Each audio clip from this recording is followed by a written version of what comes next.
ونشهد أن لا إله إلا الله وحده لا شريك له ونشهد أن سيدنا وسندنا وحبيبنا وطبيبنا ومولانا محمد صلى الله تعالى عليه وعلى آله وأصحابه وبارك وسلم تسليما كثيرا. أما بعد فأعوذ بالله من الشيطان الرجيم. بسم الله الرحمن الرحيم. والفجر وليال عشر والشفع والوتر والليل إذا يسر هل في ذلك قسم لذي حجر. وعن جابر بن عبد الله رضي الله تعالى عنه قال رسول الله صلى الله عليه وسلم: أفضل أيام الدنيا العشر، يعني 10 ذي الحجة. قيل: ولا مثلهن في سبيل الله؟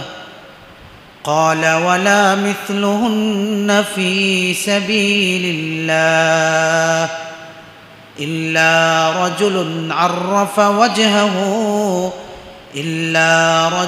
عفر وجهه بالتراب، أو كما قال النبي عليه الصلاة والسلام. اللهم صل على محمد وعلى آل محمد كما صليت على إبراهيم وعلى آل إبراهيم إنك حميد مجيد. اللهم بارك على محمد وعلى آل محمد كما باركت على إبراهيم وعلى آل إبراهيم إنك حميد مجيد. سبحانك لا علم لنا إلا ما علمتنا إنك أنت العليم الحكيم. رب زدني علما رب زدني علما رب زدني علما. رب اشرح لي صدري ويسر لي أمري واحلل عقدة من لساني يفقه قولي. الحمد لله. জিলকদ মাসের সর্বশেষ জুমআ, নামাজে জুম্মা আদায়ের জন্য সম্মুখপানে সমবেত দিন প্রিয় ইসলাম প্রিয় মুআজ্জাজ মুকাররম মুরব্বিয়ান ইজম বেরাদারান ইসলাম, পর্দার আড়াল থেকে আলোচনায় শামিল আমার মা বোনেরা, বিশ্বজগতের মালিক বিশ্ব প্রতিপালকের বিশ্ব দরবারে আলিশান শুকুর যে মালিক দয়া করে মায়া করে আমাদেরকে আল্লাহর ঘরে আগে আসার বসার তৌফিক দান করেছেন। মালিকের দরবারে নিয়ামতের শুকুর আদায় করি, জবান ছেড়ে দিয়ে মোহব্বতের সাথে ভক্তি ভরে সমস্বরে সকলেই আওয়াজ করে বলি আলহামদুলিল্লাহ। মুহতারাম হাজিরিন, আজকে হয়তো আমার এখানে আপনাদের সামনে সর্বশেষ জুমা। হয়তো আর কোনো দিন এভাবে আপনাদের সামনে মসজিদের মধ্যে শুক্রবার দিন জুমার নামাজে আপনাদেরকে সামনে রেখে কথা বলার সুযোগ আর হবে না। তো আজকের এই সর্বশেষ জুমায় আপনাদের এই মসজিদে আপনাদের সামনে কোরআন কারীম থেকে সূরাতুল ফাজর তেলাওয়াত করেছি এবং মুসনাদে বাজ্জারের 1128 নম্বর হাদিস তুলে ধরেছি। আমার এই আজকের শেষ জুমার অধিবেশনে আপনাদের সামনে এই আয়াত এবং হাদিসকে সামনে রেখে কিছু কথা বলার ইরাদা রাখি। আল্লাহ তাআলা যেন আমার জবান দিয়ে কিছু উপকারী কথা আপনাদের কানে পৌঁছায় দেওয়ার তৌফিক দান করেন। আপনারা বলেন আমিন। মুহতারাম হাজিরিন, আল্লাহ পাক রব্বুল আলামিন আমাদেরকে আরবি 12টি মাস দান করেছেন। এই আরবি 12টি মাসের মধ্যে 4টি মাসের বিশেষ মর্যাদা আল্লাহ পাক দান করেছেন। আল্লাহ পাক বলেছেন যে আরবি 12টি মাসের মধ্যে আমি আল্লাহর পক্ষ থেকে 4টি মাসের মর্যাদা সম্মান অনেক বেশি। সুবহানাল্লাহ। সূরা তাওবা কোরআনে মাজিদের 9 নম্বর সূরার 36 নম্বর আয়াতে আল্লাহ বলে, ইন্না ইদ্দাতাশ শুহুরি ইনদাল্লাহি 12 শাহরা ইন্না ইদ্দাতাশ শুহুরি ইনদাল্লাহি 12 শাহরান ফি কিতাবিল্লাহ في كتاب الله يوم خلق السماوات والأرض منها 4 حرم ذلك الدين القيم فلا تظلموا فيهن أنفسكم। আল্লাহ বলতেছেন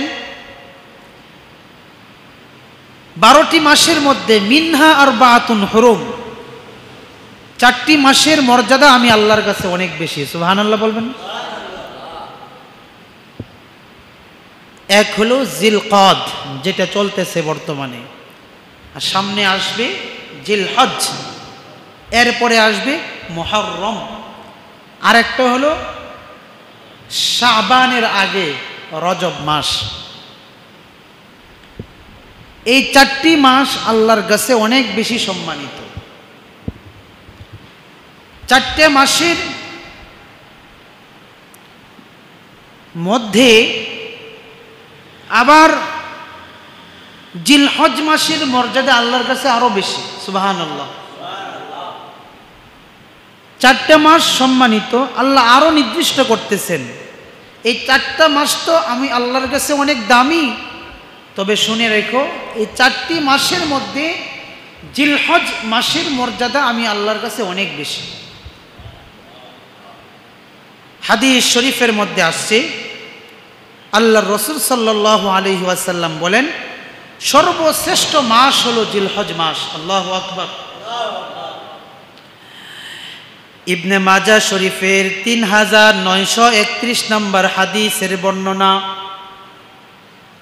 মুসনাদে আহমদের 11762 নম্বর হাদিসের বর্ণনা, আন আবি সাঈদিনিল খুদরি রাদিয়াল্লাহু তাআলা আনহু أن النبي صلى الله عليه وسلم قال في حجة الوداع ألا إن أحرم الأيام يومكم هذا وأحرم الشهور شهركم هذا। আল্লাহর রাসূল সাল্লাল্লাহু আলাইহি ওয়াসাল্লাম বিদায় হজের ভাষণে লক্ষ লক্ষ সাহাবীদেরকে সামনে নিয়ে বলতেছেন, জানো আমরা কেমন একটা দিনে, কেমন একটা মাসে দাঁড়িয়ে আছি, যে এমন একটি দিনে, এমন একটি মাসে আমরা দাঁড়িয়ে আছি, মাস অতিক্রম করতেছি, যে দিনটি, যে মাসটি আল্লাহর কাছে সবচাইতে বেশি দামি। আল্লাহু আকবার। তাহলে আমরা বুঝতে পারলাম 4টি মাস সম্মানিত, 4টি মাসের মধ্যে আবার কোন মাসের দাম আল্লাহর কাছে বেশি? জিলহজ। কোন মাস? জিলহজ। এবার আমরা একটু ভিতরে ঢুকি। জিলহজ মাস সম্মানিত, জিলহজ মাসের মধ্যে প্রথম যে 10টা দিন, প্রথম দশক, এটার দাম আল্লাহর কাছে আরো বেশি। আল্লাহু আকবার, জুড়ে বলেন। এক তো গেল 4 মাস সম্মানিত, 4 মাসের মধ্যে জিলহজ আছে না নাই? আছে। জিলহজের মর্যাদা আরো বেশি। জিলহজের মধ্যে প্রথম যে 10টা দিন, এই 10টা দিনের মর্যাদা আরো বেশি। সূরাতুল ফাজর 2 নম্বর আয়াত, ওয়াল ফাজরি ওয়া লায়ালিন আশরি ওয়াশ শাফঈ ওয়াল ওয়াতর ওয়াল লাইলি ইযা ইয়াসর হাল ফি যালিকা ইযা ইয়াসর। রাতের কসম, আল্লাহ পাক রব্বুল আলামিন 10 রাতের কসম খাইছেন। এখানে 10 রাত দ্বারা কোন 10 রাত উদ্দেশ্য? মুফাসসিরিনে কেরাম বলেন যে রাইসুল মুফাসসিরিন হযরত আব্দুল্লাহ ইবনে আব্বাস, কাতাদা, দহাক রাহিমাহুমুল্লাহ, ওনারা বলেন আল্লাহ যে 10 রাতের কসম খাইলেন, এই 10 রাত দ্বারা উদ্দেশ্য হইল জিলহজ মাসের প্রথম 10 দিন। সুবহানাল্লাহ বলবেন। 10 রাত দ্বারা জিলহজ মাসের প্রথম 10 দিন উদ্দেশ্য, প্রথম 10 রাত উদ্দেশ্য। আল্লাহ কেন রাতের, এই যে জিলহজ মাসের 10টা রাতের কসম খাইলেন? আল্লাহর কথা মানুষের কাছে বিশ্বাস করাইতে গেলে কি কসম খাওয়া লাগে? বলেন। ভার্সিটির ভাইস চ্যান্সেলর যিনি আছেন, যিনি পুরা ভার্সিটির হেড, ভার্সিটি যার নিয়ন্ত্রণী, উনি একটি সাধারণ ঘোষণা দিবেন, যে ঘোষণাটা উপর লেভেল থেকে শুরু করে শিক্ষক, কর্মচারী, স্টাফ, স্টুডেন্ট, যেই আদেশটা সকলের জন্য সমানভাবে প্রযোজ্য হবে, ভার্সিটির ভাইস চ্যান্সেলর যদি কোনো একটি আদেশ জারি করেন, তাহলে কি এটার জন্য কোনো কসম টসম খাওয়া লাগবে? না। কারণ উনার যে মর্যাদা, উনার যে স্ট্যাটাস, এটা প্রমাণ করে যে উনি কখনো মিথ্যা কথা বলতে পারেন না। উনি যা বলেন তা করার চেষ্টা করবেন। সাধারণ ঘোষণা। কারণ শিক্ষিত, ভদ্র, মর্যাদাবান মানুষ যদি কথা বলার পরে কথা না রাখে, তার মর্যাদা কোনো থাকে না। এই জন্য মর্যাদাবান ব্যক্তিরা কথা বলে তারপরে সেটা বাস্তবায়ন করে, যাতে করে সে আবার তার এই কথার কারণে মানুষের কাছে অসম্মানিত না হতে হয়।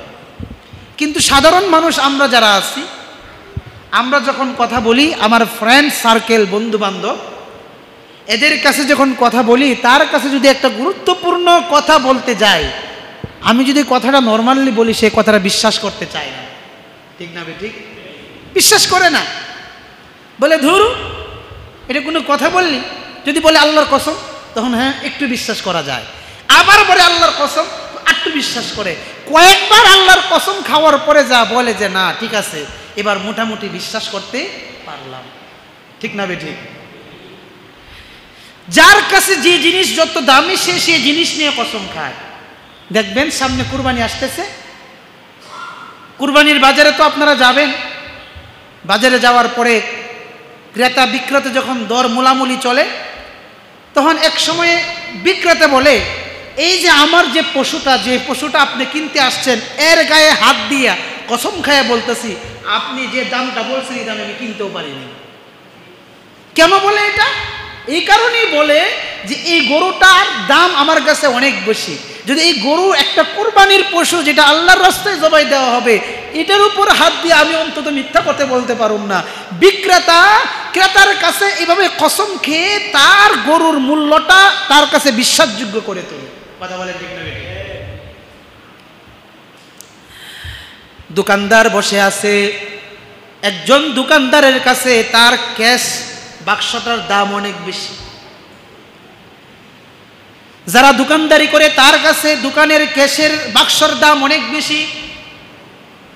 কেউ যদি তার কাছে এসে বলে ভাই এমন একটা খবর শুনেছ, অথবা যদি বলে তোমার নামে এমন একটা কথা শুনেছি, অথবা সে যদি কোনো একটা কথা বলতে চায়, বিশ্বাস যদি না করে, দোকানদার তার ক্যাশ বাক্সের মধ্যে হাত দিয়ে বলে এই শোনো, আমি আমার ক্যাশ বাক্সের মধ্যে হাত দিয়া কসম খায়া বলতেছি, আমি যে কথাটা বলতেছি সত্য বলতেছি, মিথ্যা বলতেছি না। তার মানে মানুষ তার কাছে যে জিনিসের দাম যত বেশি, সে জিনিস দিয়া কসম খায়া মানুষের সামনে তার কথার ওজন বাড়ায়। মানুষ যদি সাধারণ হয় তার কসমটাও তেমন হয়, কথা যদি একটু দামি হয় কসমের পাওয়ার বাড়তি থাকে। ক্ষেত্র বিশেষ একটা দুইটা তিনটা কসম নয়, 10টা 12টা পর্যন্ত কসম খেয়ে খেয়ে মানুষের কাছে তার কথার ওজন বাড়ায়। কথা বলেন ঠিক না বেঠিক? কিন্তু আল্লাহর ক্ষেত্রে কি সেম? মানুষের কাছে আল্লাহ একটা আদেশ জারি করবেন, আল্লাহ মানুষকে কিছু আদেশ দিবেন। আল্লাহর কথা বান্দাদের সামনে বিশ্বাস করাইতে গেলে কি কসম খাওয়া লাগবে? আল্লাহর কি কসম খাওয়া লাগবে? আল্লাহকে এমন বলতে হয় যে আমি অমুক জিনিসটা দিব, কসম খায় বলতেছি। আল্লাহর তো কসম খাওয়ার কোনো প্রয়োজন পড়ে না। আল্লাহর কসম খাওয়ার মাধ্যমে যে কথাটা পাওয়ারফুল হয়, কসম ছাড়া যে কথাটা বলে সেই কথাটাও তেমন পাওয়ারফুল, তেমন ওজনদার কথা। তারপরেও আল্লাহ পাক রব্বুল আলামিন কখনো একটা কসম খাইছেন, কখনো 2টা কসম খাইছেন, কখনো 3টা কসম খাইছেন, কখনো অনেক লম্বা কসম খায়া আল্লাহ হুকুম জারি করেন।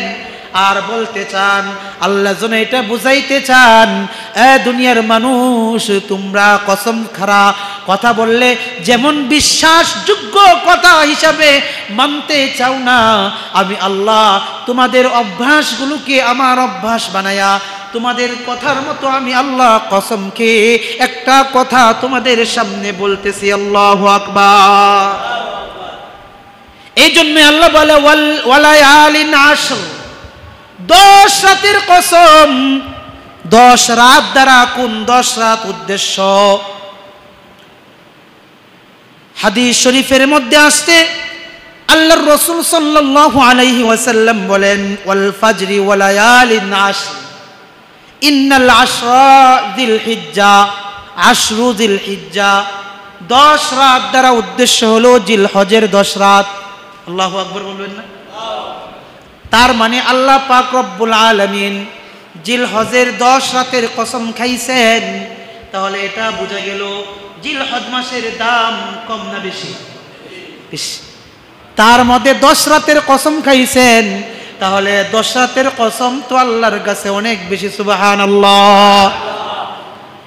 10 রাতের দাম তো আল্লাহর কাছে আরো বেশি। যে আল্লাহ কসম খাইয়ে বলতেছেন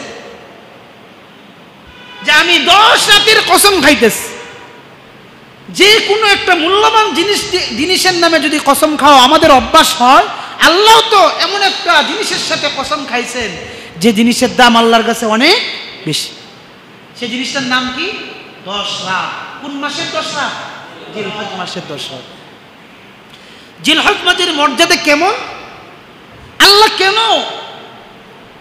এই 10 রাতের কসম খাইলেন? কি কারণে এত মর্যাদা? জিলহজের 10 রাতের কেন এত বেশি? হাদিস শরীফের মধ্যে আসছে, মুসনাদে বাজ্জারের 1128 নম্বর হাদিসের বর্ণনা। আল্লাহ রাসূল সাল্লাল্লাহু আলাইহি ওয়াসাল্লাম বলেন আফদলু আইয়ামিদ দুনিয়া আল আশর যে দুনিয়ার মধ্যে সবচাইতে শ্রেষ্ঠ সম্মানিত 10টা দিন হলো জিলহজ মাসের প্রথম 10টা দিন। আল্লাহু আকবার বলবেন। দুনিয়ার বুকে সবচাইতে দামি 10টা দিন, মর্যাদাওয়ালা 10টা দিন হলো জিলহজ মাসের 10টা দিন। এক সাহাবী আল্লাহর রাসূলকে জিজ্ঞাসা করে, ইয়া রাসূলুল্লাহ, আমরা তো রাস্তায় রাস্তায় জিহাদ করি, জিহাদের মধ্যে ময়দানে সংগ্রামে ঝাঁপিয়ে পড়ি, বলে আল্লাহর রাস্তায় জিহাদ করার চেয়েও কি 10 রাতের দাম আল্লাহর কাছে অনেক বেশি? ক্বালা ওয়ালা মিসলুহুন্না ফি সাবিলিল্লাহ। 10 রাতের মর্যাদা আল্লাহর কাছে এত বেশি, জিহাদের ময়দানে যুদ্ধ করে যে পরিমাণ মর্যাদা লাভ করা যায়, 10 রাতে আমল করলে তার চেয়েও বেশি মর্যাদা আল্লাহর কাছে লাভ করা যায়। যে জিহাদের ময়দানে যুদ্ধ করার চেয়েও আল্লাহ পাক রব্বুল আলামিনের কাছে 10 রাতের মর্যাদা অনেক বেশি। সুবহানাল্লাহ বলবেন না? 2 নাম্বার, 10 রাতের এক একটা রাত লাইলাতুল কদরের সমান। সুবহানাল্লাহ। এক একটা রাত লাইলাতুল কদরের সমান। হযরতে আবু হুরায়রা থেকে হাদিস বর্ণিত, ইবনে মাজার 1728 নম্বর হাদিস। হযরতে আবু হুরায়রা রাদিয়াল্লাহু তাআলা আনহু বলেন, আল্লাহর রাসূল সাল্লাল্লাহু আলাইহি ওয়াসাল্লাম বলেছেন, মা মিন আইয়ামিদ দুনিয়া আইয়ামুন আহাব্বু ইলাল্লাহি সুবহানাহু ওয়া তাআলা আইয়াতাআব্বাদা লাহু ফিহা মিন আইয়ামিল আশর।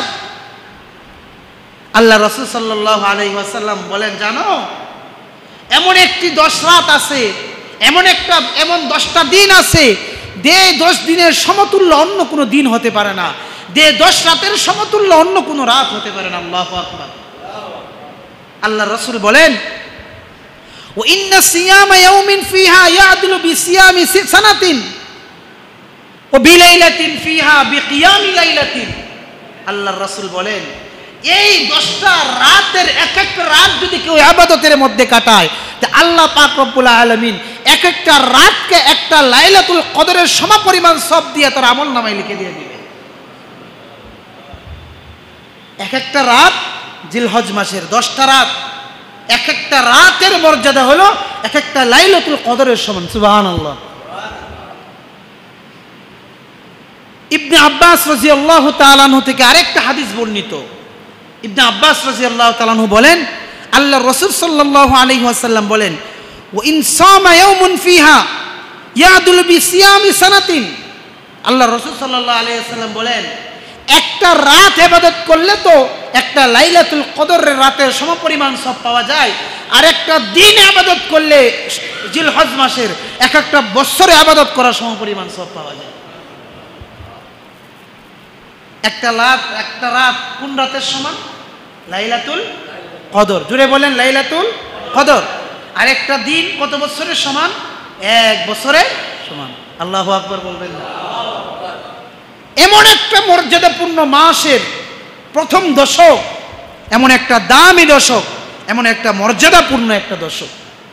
হাদিস শরীফের মধ্যে আসছে, সহিহ ইবনে হিব্বানের 2842 নম্বর হাদিসের বর্ণনা। আল্লাহর রাসূল সাল্লাল্লাহু আলাইহি ওয়াসাল্লাম বলেন,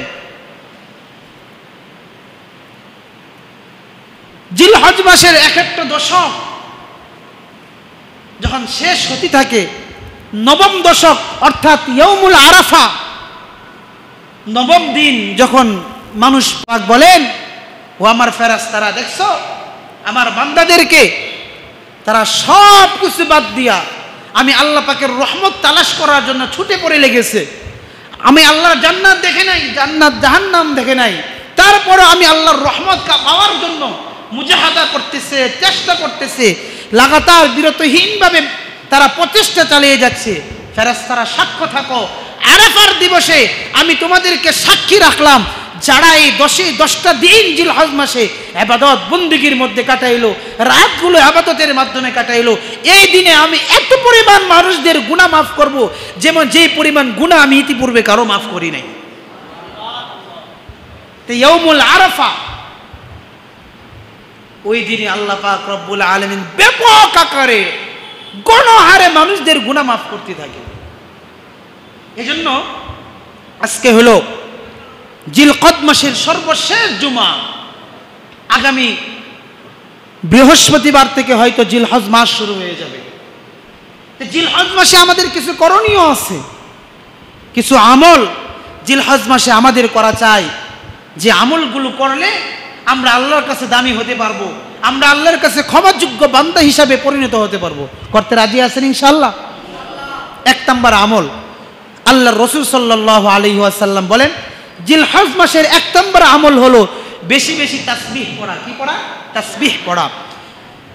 হযরত আব্দুল্লাহ ইবনে ওমর রাদিয়াল্লাহু তাআলা আনহুর হাদিস থেকে বর্ণিত, আল্লাহর রাসূল সাল্লাল্লাহু আলাইহি ওয়াসাল্লাম বলেন মা মিন আইয়ামিন আযমু ইনদাল্লাহি সুবহানাহু ওয়া তাআলা ওয়ালা হাব্বা ইলাইহিল আমালু ফীহিন্না মিন হাযিহিল আইয়ামিল আশর, যে আল্লাহর কাছে সবচেয়ে পছন্দনীয় আমল হলো জিলহজ মাসের প্রথম দশকের আমল। আল্লাহ রাসূল তাই বলেন ফাকসিরু ফীহিন্না মিনাত তাহলিল ওয়াত তাকবীর ওয়াত তাহমিদ। ও আমার উম্মতেরা, জিলহজ মাসের এক নম্বর আমল হলো এই মাস শুরু হওয়ার সাথে সাথেই তোমরা বেশি বেশি তাকবীর দাও, আল্লাহু আকবার বলো, আলহামদুলিল্লাহ বলো, লা ইলাহা ইল্লাল্লাহ বেশি বেশি করে উচ্চারণ করো।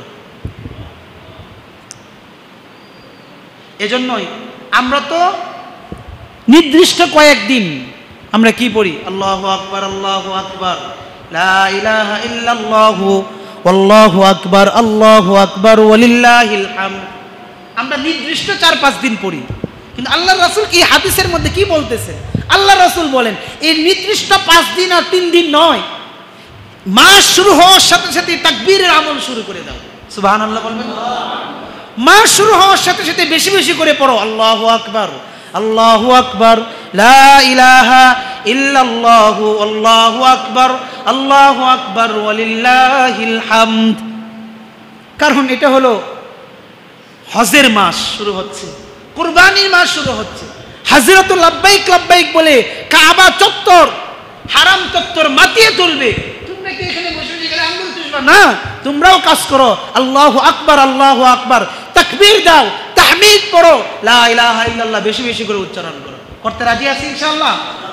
আমরা এক নম্বর আমল হলো আমরা বেশি বেশি করে তাসবিহ পড়ব, তাহমিদ পড়ব, লা ইলাহা ইল্লাল্লাহ পড়ব, আল্লাহু আকবার পড়ব। 2 নম্বর আমল বেশি বেশি করে জিকির করা। সূরা হজ 28 নম্বর আয়াতের মধ্যে আল্লাহ তাআলা বলেন লিয়াশহাদু মানাফিআ লাহুম ওয়া ইয়াযকুরু ইসমাল্লাহি ফি আইয়ামিন মা'লুমাত। লিয়াশহাদু মানাফিআ লাহুম ওয়া ইয়াযকুরু ইসমাল্লাহি ফি আইয়ামিন মা'লুমাতিন আলা মা রাযাকাহুম মিন বাহীমাতিল আনআম। জিলহজ মাসের 2 নম্বর আমল হলো নির্দিষ্ট কয়েকটা দিন, অর্থাৎ পহলা জিলহজ থেকে শুরু করে 10 জিলহজ পর্যন্ত এই নির্দিষ্ট কয়েকটা দিনে জিকির করা। জিকির ওয়াযকুরু ইসমাল্লাহি ফি আইয়ামিন মা'লুমাতিন আলা মা রাযাকাহুম মিন বাহীমাতিল আনআম। যত বেশি পারা যায় জিকির করা, জবানকে নিয়ন্ত্রণে নিয়ে আসা, গুনাহের কাজ তরক করে দেওয়া, বন্ধ করে দেওয়া, গুনাহ বর্জন করা, হোক সেটা ছোট অথবা বড়, চোখের গুনাহ হোক অথবা চিন্তা ফিকিরের গুনাহ, হাতের গুনাহ, জবানের গুনাহ, সকল ধরনের গুনাহ থেকে জিলহজ মাস শুরু হওয়ার সাথে সাথে আমার মাথা থেকে নিয়ে পা পর্যন্ত ছোট বড় সকল ধরনের গুনাহ থেকে নিজেকে হেফাজত করা আর জবানটাকে আল্লাহ তাআলার জিকিরে তরুতাজা রাখা। সুবহানাল্লাহ। 2 নম্বর আমল বেশি বেশি কি করবেন? জিকির করবেন। বেশি বেশি কি করবেন? জিকির করবেন। আর জিকির শুধু আল্লাহ আল্লাহ এগুলা জিকির না, হ্যাঁ মাথা ঝুঁকা ঝুঁকা এটাও জিকির না। আপনি ভালো কথা বলো, এটা একটা জিকির। কোরআন তেলাওয়াত করাও জিকির। এই যে আলোচনা হইতেছে এটাও একটা কি জিকির। এটা কি শয়তানের কথা কইতেছি না আল্লাহর কথা কইতেছি? কোরআন হাদিসের বাইরে কথা বলতেছি না, প্রত্যেকটা কথা কোরআন হাদিস থেকে, রাসূলের কথা, আল্লাহর কথা। যেখানে আল্লাহর কথা হয়, যেখানে রাসূলের কথা হয়, এটাই তো জিকির। জিকির মানে স্মরণ করা। কাকে স্মরণ করবেন? আল্লাহকে স্মরণ করবেন, রাসূলকে স্মরণ করবেন। এই যে আলোচনা হইতেছে, এটি কি জিকির নাকি অন্য কিছু? জিকির। বুঝতে হবে। আমরা মনে করি কয়েকজন একসাথে বসবো, একটা পাগড়ি লাগাবো, পাগড়ি লাগিয়ে মাথাটা ঝুঁকাবো, আর মনে করলাম এটাই মনে হয় জিকির। এটা সারা বুঝি আমাদের চলবে না। দিনের একটা ভালো কথা, একটা ভালো কাজ, একটা ভালো আমল, এটাও জিকির। আল্লাহু আকবার বলে। সেটা যেভাবে হতে পারে, যে কোনো পন্থা হতে পারে। মানে আপনার দ্বারা ভালো কাজ হওয়া, ভালো কথা বের হওয়া, এটা একটা জিকিরের অন্তর্ভুক্ত। 2 নাম্বার গেল। 3 নাম্বার, এই মাসে একটা সবচেয়ে বড় আমল হলো কুরবানি করা। কি বলেন? কুরবানি করা। আল্লাহ রাসূল সাল্লাল্লাহু আলাইহি ওয়াসাল্লাম বলেন যে কুরবানির দিনে ফরজ নামাজ আদায়ের পরে আল্লাহর কাছে সবচেয়ে দামি আমল হলো আল্লাহর দেওয়া অর্থ সম্পদ আল্লাহর রাস্তায় ব্যয় করে পশু কিনে ওই পশুটাকে আল্লাহর রাস্তায় জবাই করা। এই আমলটাই আল্লাহর কাছে সবচেয়ে বেশি প্রিয়। সুবহানাল্লাহ। কুরবানির দিন যারা কুরবানি দিবেন তাদের জন্য 3 নম্বর যে আমলটা, সেটা হলো জিলহজ মাস শুরু হওয়ার আগে আগে আপনার চুল, মুছ, তারপরে হলো নখ, এগুলা কেটে ফেলতে হবে জিলহজ মাস শুরু হওয়ার আগে। হাদিস শরীফের মধ্যে আসছে, আল্লাহর রাসূল সাল্লাল্লাহু আলাইহি ওয়াসাল্লাম বলেন, ইযা রাআইতুম হিলাল যিল হিজ্জাহ ওয়া আরাদা আহাদুকুম আইয়ুদহি ফালইয়ামসিক আন শা'রিহি ওয়া আসফারিহি। মুসলিম শরীফের 5013 নম্বর হাদিসের বর্ণনা। আল্লাহর রাসূল সাল্লাল্লাহু আলাইহি ওয়াসাল্লাম বলেন, তোমাদের কেউ যদি কুরবানি দিতে চায়, কেউ যদি কুরবানির নিয়ত করে থাকে, তাহলে সে যেন জিলহজের চাঁদ উদিত হওয়ার আগে সে চুল, মুছ, তারপরে নখ, তারপরে নাভির নিচের পশমগুলো যেন চাঁদ উদিত হওয়ার আগেই শেষ করে ফেলে। এগুলো কুরবানির পশু জবাই করার আগে যেন সে এগুলো আর কাটাকাটি না করে। কার কথা এটা? আল্লাহর রাসূলের। এখন কথা হলো, আপনার ক্ষমতা নাই কুরবানি দেওয়ার মতো, আপনার এবিলিটি নাই যে আপনি কুরবানি আল্লাহর রাস্তায় দিবেন। আপনি কি করবেন? আপনার কথাও আবু দাউদ শরীফের 2789 নম্বর হাদিসের মধ্যে আসছে যে আল্লাহর রাসূল সাল্লাল্লাহু আলাইহি ওয়াসাল্লাম বলেন, কেউ যদি কুরবানি দেওয়ার সামর্থ্য না রাখে, তার যদি ক্ষমতা না থাকে, তার জন্যও সেম কাজ। সে চাঁদ উদিত হওয়ার সাথে সাথে আর নখ কাটবে না, চুল কাটবে না, মুছ কাটবে না, তারপরে নাভির নিচের পশম কাটবে না। আল্লাহ রাসূল বলেন, তাহলে কি হবে? ওই ব্যক্তি তো কুরবানির পশু কিনে কুরবানির নিয়তে সে এগুলো থেকে বিরত রাখছে। আপনি যখন নাকি ক্ষমতা নাই, তারপর ওইগুলো আগে আগে কেটে ফেলছেন, আল্লাহ রাসূলের সুন্নাহকে জিন্দা করছেন, ওই ব্যক্তি কুরবানির পশু জবাই দেওয়ার কারণে যে পরিমাণ সওয়াব পাইছে, আপনি শুধু এই আমলটা করার কারণে সেই পরিমাণ সওয়াব পেয়ে যাবেন। কিন্তু সকল কিছু থেকে নিজেকে পবিত্র করে ফেলবো। চুল কাটবেন, মুছ কাটবেন, নখ কাটবেন, নাভির নিচের পশম পরিষ্কার করতে হবে। এগুলো হলো ইব্রাহিম আলাইহিস সালাতু ওয়াস সালামের সুন্নাহ, আল্লাহর রাসূলের সুন্নাহ এগুলো। তাই বলে এই নয় যে হুজুর চুল কাটার কথা বললেন, মুছ কাটার কথা বললেন, তারপরে নাভির নিচের পশম কাটার কথা বললেন, নখ কাটার কথা বললেন, দাড়ি কাটার কথা বললেন না। না, দাড়ি কাটা তো ইসলামী শরীয়তে কোনো জায়েজ নাই। এটা দাড়ি কাটার কথা আল্লাহর রাসূল বলেন, দাড়িকে ছেড়ে দাও, দাড়ি লম্বা করো। পুরুষের সৌন্দর্য হলো দাড়ির মধ্যে, আর নারীদের সৌন্দর্য চুলের মধ্যে। আপনার মধ্যে দাড়ি নাই, আপনি তো পুরুষ না। দাড়ি দিয়েছেন আল্লাহ, আল্লাহর রাসূলের সুন্নাহ দাড়ি রাখা। দাড়িতে হাত দেওয়ার ক্ষমতা আপনার মাঝে নাই। আপনার কাজ হলো দাড়িকে ছেড়ে দেওয়া, দাড়ি লম্বা করা। আল্লাহর রাসূল কি সুদর্শন কম ছিলেন বলেন তো? আল্লাহ রাসূলের চেয়ে সুন্দর আর কেউ ছিল? কিন্তু আল্লাহর রাসূলের তো তারপর অনেক লম্বা লম্বা দাড়ি ছিল। আল্লাহ রাসূল কি ইচ্ছে করলে পারতেন না যে ঠিক আছে আমি তো অনেক সুদর্শন, দাড়ি দিয়ে কেন এই সুন্দর চেহারাকে আবার আবৃত্ত করে রাখবো, যাই দোকানের সেলুনের কাছে যায় একটা খুর আর ব্লেড নিয়ে দাড়িকে মুন্ডায় ফেলি? আল্লাহ রাসূল পারতেন না এটা? আমরা কি পারতাম না এত লম্বা লম্বা দাড়ি নিয়ে চলার? কিন্তু না, এটা আল্লাহ রাসূলের শিক্ষা না। আল্লাহ রাসূলের শিক্ষা হলো দাড়িকে ছেড়ে দেওয়া। আমরা তো সকলেই বলি আল্লাহর রাসূলকে জীবন দিয়ে ভালোবাসি। এই জীবন দিয়ে ভালোবাসার মধ্যে শিক্ষা হয় না যদি আল্লাহর রাসূলের সুন্নাহ আপনার চেহারার মধ্যে, আপনার জামার মধ্যে, আপনার লেবাসের মধ্যে ফুটে ওঠে, তাহলে সত্যিকার অর্থে আপনি আল্লাহর রাসূলকে ভালোবাসেন। এই জন্য রিকোয়েস্ট থাকবে, দাড়িতে কেউ হাত দিবেন না, দাড়ি ছেড়ে দিবেন। দাড়ির সৌন্দর্য। স্ত্রী যদি বলে দাড়ি কাটো, না, স্ত্রী সব কথা মানা যাবে, কিন্তু এখানে হাত দেওয়া যাবে। মনে রাখবেন এই কথাগুলো। আল্লাহ পাক রব্বুল আলামিন যেন আমাদেরকে এই কয়েকটা আমলের কথা বললাম, জিলহজ মাসের সময় নাই, 1 নম্বর আমল করব আমরা বেশি বেশি তাসবিহ পড়ব, আল্লাহু আকবার আল্লাহু আকবার লা ইলাহা ইল্লাল্লাহু আল্লাহু আকবার ওয়ালিল্লাহিল হামদ। 2 নম্বর আমল বললাম বেশি বেশি জিকির করব।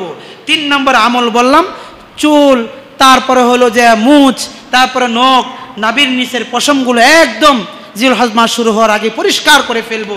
মা বোনদের জন্য সেম নসিহা, আপনাদের জন্য সেম নসিহা। যারা কুরবানি দেওয়ার ক্ষমতা রাখেন তারা কুরবানি অবশ্যই দিবেন। কুরবানি না দিয়ে আল্লাহকে অসন্তুষ্ট করবেন না, আল্লাহর সন্তুষ্ট প্রিয় বান্দা হওয়ার চেষ্টা করবেন। আল্লাহ তাআলা রব্বুল আলামিন যেন আমাদেরকে কবুল করেন। ওয়া আখিরু দাওয়ানা আনিল হামদুলিল্লাহি রাব্বিল আলামিন। আসসালামু আলাইকুম ওয়া রাহমাতুল্লাহি ওয়া বারাকাতুহু।